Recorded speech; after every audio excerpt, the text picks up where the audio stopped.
Hello dear students, welcome back to Odia study portal. पिले आज आम देखा आम प्लस टू सेकेंड इयर पिलाମାନଙ୍କର इतिहास जो विषय आम पढ़ी जे इतिहास लेखिबा पई उपादान दरकार। उपादान गुड़िक कौन कौन पिले?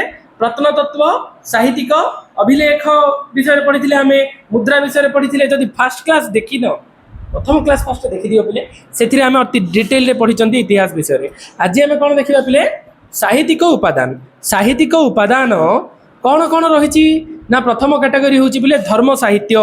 देख बोले आमर जिते अभिलेख आसूची ना मुद्रा आसूची जोटा माटी खोलिले मिलूँ सी कौन ना गोटे प्रकार डायरेक्ट प्रूफ। किंतु साहित्य कौन? आमर लोक मानकर प्रकृति 2 को 4 करके कहवा। छोट सापटे बाहर थी घर कथाटा से साई पर्यंत गला बेले सी 7 फेणिया साप हो जाए। आमर साहित्य कौन? सेकेंडरी उपादान। माने से समय जड़े व्यक्ति थिले लिखिं से समय माहौल विषय लिखाई, गीत आकार हो, गद्य आकार हो, से कौन आम सामाजिक अवस्था कौन, खियापिया केमिति से माने पिंधा वस्त्र केमिति परिधान करुले, सामाजिक व्यवस्था, अर्थनैतिक अवस्था, ये सब विषय पिले जना पड़े कौन? साहित्य। तो प्रथम जो टॉपिक आसिला तुम जेहेतु धर्म साहित्य, धर्म को लेकिन साहित्य पिले वेद नहीं कि 4टा वेद अच्छी। सबुठ पुराणा कौन? ऋक वेद, जो थी आमर आर्य माने केमिति आसिले, केमिति बसती स्थापन कले, को माने को प्रकार से माने देवता को पूजा करुले, सी माने केमिति जीवन यापन करुले, सोसाइटी केमिति गठित होइतिला, मुखिया किए रोहुतिले, राजनैतिक अवस्था, अर्थनैतिक अवस्था, सामाजिक अवस्था, वाणिज्य व्यवस्था, ये सबू विषय रे हमकु वेदर सूचना मिली थाए। बाकी तुम ऋग्वेद, सामवेद, यजुर्वेद रही पिले एम धार्मिक कंडीशन विषय भी जना पड़े। ये जो टॉपिक है कौन? तुम धर्म साहित्य। सेमती पिले परवर्ती समय उपनिषद आरंभ है, से वेदांग गुड़िक रहा। वेदर जो जाक परवर्ती इवोल्यूशन है, शिक्षा, कल्प, निरुक्त, छंद, व्याकरण, ज्योतिष, 6टा आमर अंग। ठीक अच्छे। उपनिषद रु अनेक दार्शनिक आध्यात्मिक तथ्य मिलूँ। वैदिक साहित्य 3टा सूत्र रही: कल्पसूत्र, गृहसूत्र, धर्मसूत्र। एगुड़िक आमर से समसामयिक अवस्था से समय विषय सूचना दूसरी। 2टा महाकाव्य पिले रामायण और महाभारत। रामायण क्या द्वारा लिखित रचित होता? वाल्मीकि द्वारा। व्यासदेव कौन लिखिते? महाभारत। 2टा जाक महाकाव्य। महाकाव्य आम से समय कंडीशन कथा जानीपु। रामायण कौन अच्छी? रामचंद्र छोटू केमती से स्ट्रगल रही जीवन में, वनवास यात्रा कथा लिखाई, रावणर बध कथा, हाँ लंका केमती युद्ध है, सब जिन। महाभारत केमती भाई भाई मध्य संपर्क केमती फाट सृष्टि है, केमती महाभारत युद्ध पर्यंत कथा गला, से सब जिन अति प्रांजल भाव लिखाई, जो आमको से समय कथा जना पड़ुची।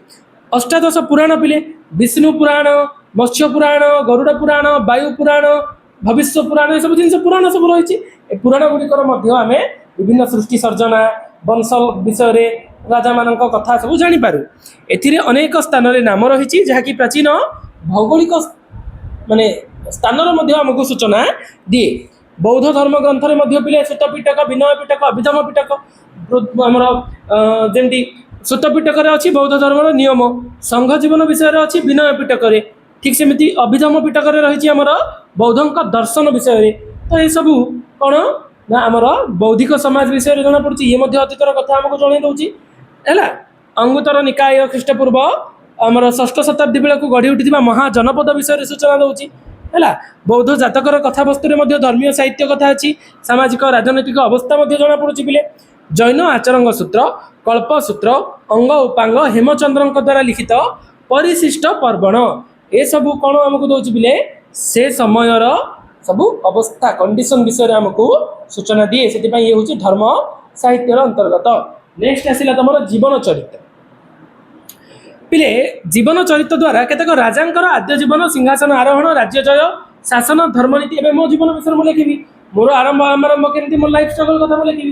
ठीक सेमती राजा जिते निज जीवन विषय लिखुले सी कौन ना निजर राज्य जय केमती हेले, केमिति सी निजर ग्लोरियस जिन लिखुवे ऑब्वियसली। आउ कौन एमर रही किसी एक्सट्रा राइटर जो मैंने आउ गोटे राजा विषय लिखुले, राजा कोर्टे रोते आउ जो राजा विषय लिखुले, से प्रकार रही पिले। एमती आमर आसी बाणभट्ट हर्ष चरित है, बिल्हण द्वारा रचित विक्रमांक चरित, विक्रमदेव चरित, जयसिंह कुमारपाल चरित, संध्याकर नंदी रामचरित, चांद बरदाईंकर पृथ्वीराज रसो ये सब जीवनी पुस्तक से समय जिते लिखुले माने राजा को प्रेज करके लिखुले आउ गोटे जिन पिले एमाने 2 को 4 करके लिखे बिकज राजांकर किसी माने जो फेवर नापी हो ना कि राजा कौन इम्प्रेस हेले माड़ी मोती काढ़ी दे दूसरे तो से प्रकार एक्सट्रा थी तो पूरा राइट प्रूफ बोली कही पारे कि वास्तव जिन आमको किसी चित्रण अतीतर जना पड़ूला ए तो विशाखा दत्तर मुद्रा राक्षस चंद्रगुप्त मौर्य विषय सूचना मिलूँ से द्वारा लिखित देवी चंद्रगुप्तम गुप्त वंशर द्वितीय चंद्रगुप्त इतिहास रही भागपति गौड़ाबह आउ ये रही जशवर्मा विषय सेमती राजनीति शास्त्र रही पिले राजनीति शास्त्र कौन ना पिले राजनीति संपर्क ग्रंथ गुड़िक कौटिल्यंकर अर्थशास्त्र नाटा अर्थशास्त्र से मैंने केवल पैसा विषय इकोनॉमी विषय लिखाई से सब जिन धर्म कथा भी लिखाई ये 15टा अधिकरण अच्छी पिले राज्यर शासन व्यवस्था पड़ोसी राज्य मान सहित संपर्क युद्ध नाना प्रकार आईन विषय जना पड़ी से चंद्रगुप्त मौर्य शासन पद्धति और अर्थनैतिक अवस्था उपर यह आलोकपात करें मनुस्मृति नारद स्मृति कमंडल नीतिसार पाणिनि अष्टाध्यायी पतंजलि महाभाष्य ए शासन विभिन्न दिगर विषय सूचना मिले सेमती पिले तुम इतिवृत्त माने राजतरंगिणी हूँ गोटे इतिवृत्त है काश्मीर निवासी कन्नड़ द्वारा सी लिखित पिले काश्मीर इतिहास से जना पड़ी कीर्ति कुमुदिनी नेपाल इतिहास उपर आलोकपात करमती चाचना माने मुसलमान मान सिंधु प्रदेश केमती आक्रमण कले आउ कौन रासमल्ल गुजरात अंचल इतिहास लिखार सहायक मादला पांजी ओडिशार विभिन्न वंश सोमवंशी राजा सूर्यवंशी राजा गंगवंशी राजा मान विषय मादला पांजी रही नेक्स्ट आसला तुम पिले संस्कृत साहित्य आमर कौन कालिदास रचना गुड़िक रही जमती कौन पिले रघुवंशम मालविकाग्निमित्रम कुमार संभवम अभिज्ञान शकुंतलम विक्रम वर्षीयम ऋतुसंहार एगुड़िक तत्कालीन सामाजिक अवस्था विषय आमको जना पड़ुछि पिले बराह मिहिर बृहत संहिता ज्योतिष शास्त्र दंडींकर दशकुमार चरित अमर सिंह अमर कोश विष्णु शर्मा पंचतंत्र संस्कृत साहित्य अमूल्य ग्रंथ पिले सब है वैज्ञानिक दृष्टिकोण आर्यभट्ट सूर्य सिद्धांत आर्यभट्टियम चरक चरक संहिता सुश्रुत सुश्रुत संहिता से समय एम सब थे पिले बड़ बड़ कौन ऑपरेशन वाला लोक सब डाक्टर विद्या परिपूर्ण थे है आ ज्योतिष शास्त्र में आमर बहुत सारा से माने सूर्य स्थिर पृथ्वी घुरुचंती पृथ्वी चारिपटे चंद्र घूरवा कथा आउ ये सब जो आमर ग्रहण पराग होची सब छाईर खेल ये सब जिन कही ठीक अच्छे ये आसला तुम संस्कृत साहित्य जो वैदेशिक बरणी रहा ये गोटे बड़ टपिक पिले आम वैदेशिक बरणी को टिके डिफरेंट क्लास रे डिस्कस करवा तुम काम हूँ पिले तुम गोटे क्वेश्चन आंसर मते लिखिकी दब कमेंट बॉक्स रे जो भी तुम लेख प्रैक्टिस कर अभिलेखा नहीं गोटे लेख लंग क्वेश्चन लिखि दियो प्रत्नतात्विक उपादान महत्व बुझाओ प्रत्नतात्विक उपादान महत्व बुझाओ ता सहित लेख साहित्यिक उपादान किपरि समसामयिक अवस्था को आलोकपात करिथाए 2टा प्रश्नर उत्तर लिखिबो कमेंट बॉक्स रे जणाओ थैंक यू।